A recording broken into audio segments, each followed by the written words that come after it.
So we're here with Mr. Gaby Borja and his dad right there. Hi, sir. So, Gab, sabi dito, see you later, mamaya ka na daw.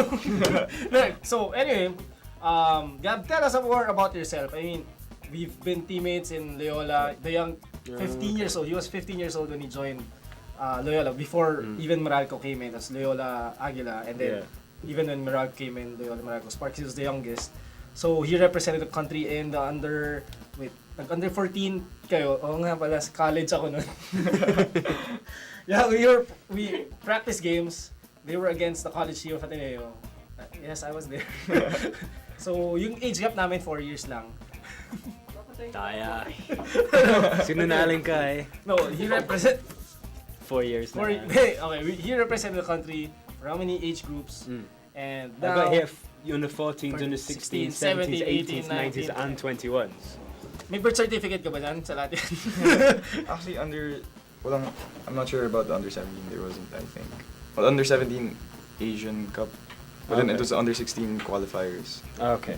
And then under 18 in Korea, under 19 in Myanmar, under 21s in Brunei, the Hassanal Bowl. Yeah. Oh, tinanong nga kita, di ba? Mamaya na yun. Anyway, so now he's moving on. He's going to the States. He's leaving us. You seem so sad.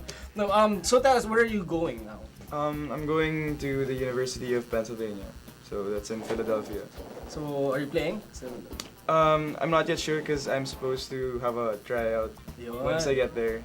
So I've already sent in my forms, my NCAA forms, and I've talked to the coaches. So, kasi ngayon, parang pre-season na nila eh, kasi the football season starts in the fall.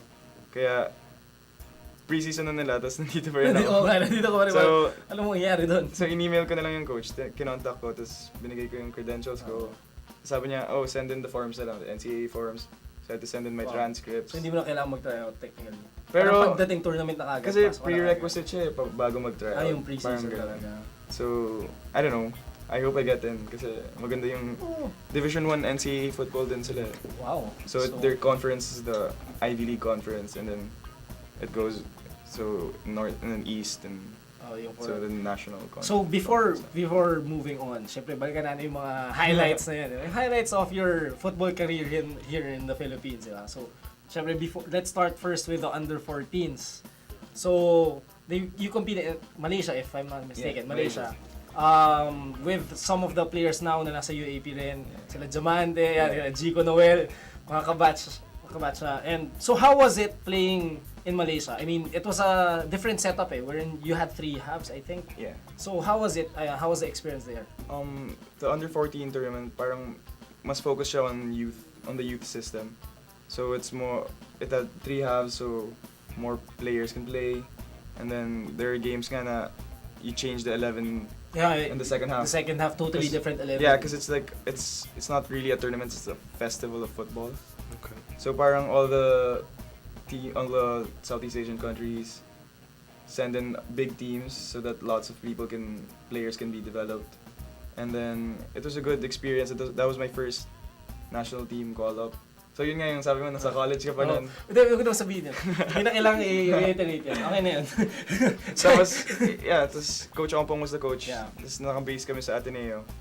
So yun yung first time ko na-experience na every morning, 6 o'clock. Training. Gigising training nga. So that was the first experience like that. Tapos it was a good experience kasi parang I really learned a lot from it. Tapos we even won 1 game against Myanmar. Yeah, so it's a memorable experience. Wow, so at least it's under 40. How old were you during that time? Naman 11 ah. Hindi naman, siguro mga 13. Oh, yun. So, sakto, under 14 yan. So, anyway, so moving on, you have 16, 17. One time when you played in the Bolkiah Cup, that was under 21, if I'm not mistaken. We were watching the videos of some of the games. So, which game would you say that you had the best game? I'm not sure kasi probably the first game was my best game. I was more relaxed during that game. That was the time when I was playing midfield talaga. Tapos second game I was a bit didn't play so well. Mamaya natin pag-usapan yun. And then for Indonesia, I played right back. A bit out of position, but it was a good experience. And parang I was guarding ata the guy who David Beckham exchanged jerseys with, like, when he was in Indonesia. So nakipag-exchange yung 100 jersey sa kanya? Hindi naman. Ang bilis niya eh. Ang bilis niya. Hindi mo naabot. Tumakbo na bago maabot yung jersey mo. Okay ka lang, Roy?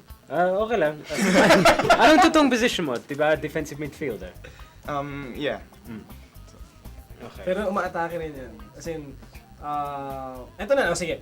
How old did you start playing football? I was 4 when I started. Oh. And So about 5 years ago then. sobra ka naman, 6 naman. Mukhang bata eh. Grabe. But anyway, so when you started, obviously, were you playing the midfielder already or ibang position muna? Goalkeeper ka pa. I think I was playing striker. So, Kasi, yun same yung... with Wilbert. Yun ang move one back. Ay, wala bang back from the top line towards ano talaga? Well, when I was really young, I was striker. Tapos 7 asides nung bigger na. I was defense. And then slowly naging midfield.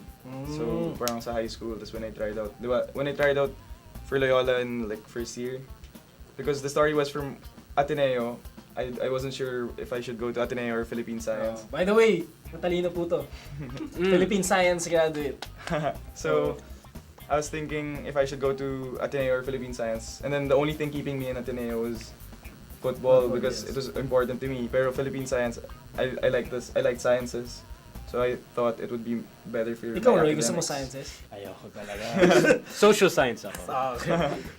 So, ayun. So, when you went to try out for the Loyola squad, I mean, you was a kid. Kasi, well, still, Yeah, I was first year. yeah, first year high school. So, pagdating namin, oh, bata.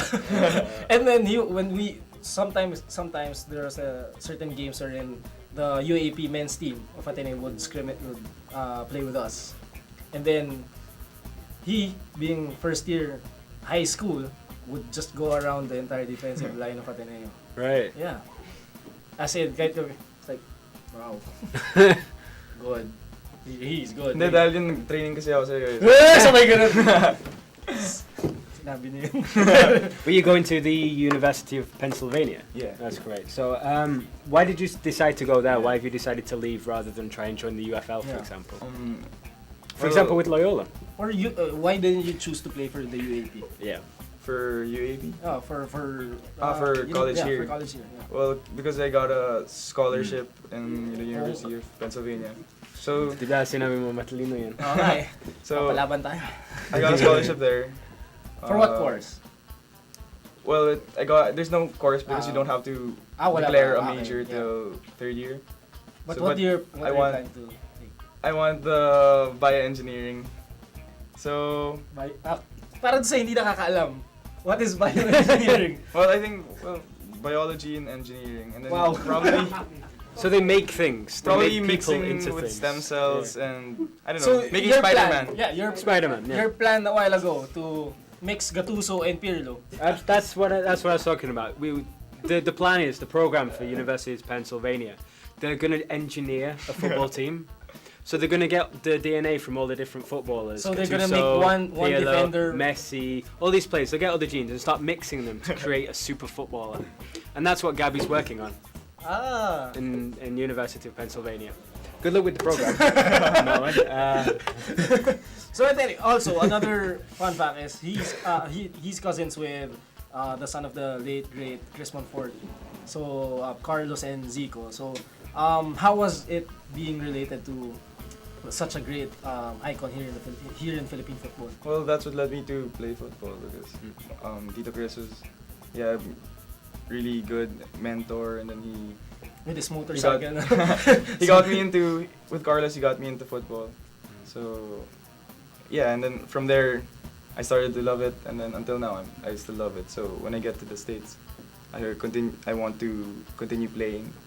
But then, of course, my priority is studies, but I can't give up my Syempre, football. of course, yeah. So, parang I gave up na rin here playing with Loyola. But then, I think it's a good opportunity then to go abroad. And I don't know, Even the I think- development of your skills in football, you know, Yeah. would be a it's a different experience. a higher level. So, you know, do you have plans also of trying out for the national team? I don't know. Let's just, Like under 23? I'll just take it when the opportunity arises, I guess. Yeah. So, well, yeah. And then I think Loyola's gonna do well naman next year. So, Sabi ka na si Senyas eh. Serious eh. have you been, Ha? have you been, Ano? playing with Loyola? Ha? Trying out? Oh, transfer rumors. Naglaro lang ako one time. Napadaan lang. Siglang, ay laro, ganun lang. Sakto lang may dala akong gamit. Talaga. Sakto lang may dala lang akong gamit. So napadaan lang ako. Diba? Ganun lang naman eh. Sabi ko sinetap to eh. Tapos naka-goal ka pa.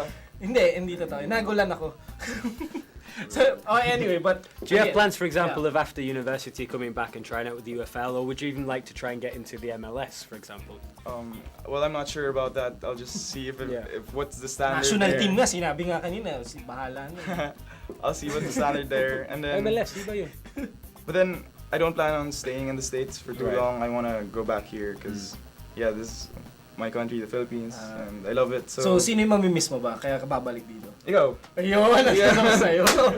Magaling yung mga pasok ko talaga, ibang klase. So, eto na, sa mga message lang sa lahat ng mga kami sa'yo. So, lahat ng fans mo, I mean, meron dyan, may mga kilala ko, mga fans mo dyan. So, kung nanonood siya nito, yeah, message lang sa mga fans mo and also to the fans of Philippine football.